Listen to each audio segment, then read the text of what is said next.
This is my mother-in-law, Mary Jo. She lives in Sarasota, Florida, which is on the Gulf Coast near Tampa. And we don't know if Hurricane Irma is headed that way, but we didn't want to take any chances and leave Mary Jo in harm's way.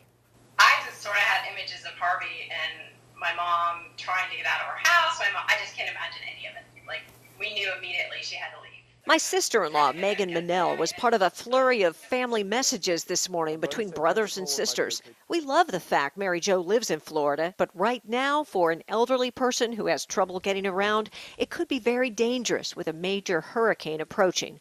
Oldest brother Richard Horan started the conversation. You know, she's getting up there in years. She still lives by herself. She's very independent, but you know, it just kind of was going through my mind, like if something hit, you know, how would she deal with it?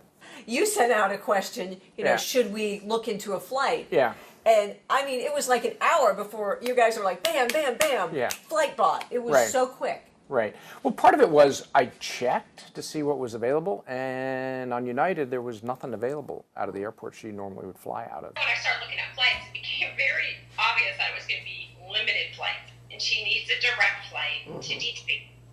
And Sarasota flights were, the direct flight was already $800, and so she was going to have to fly out of Tampa. So I sent Rich a text and said, "Can we work on this?" And he sent me his credit card information and I'll tell you.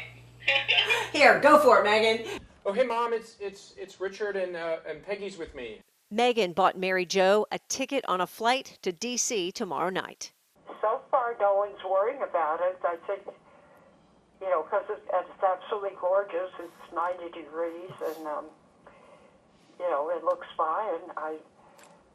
I think they'll just get worried when it gets closer, but I'm very happy not to sit here and worry about it. Peggy Fox, WUSA 9.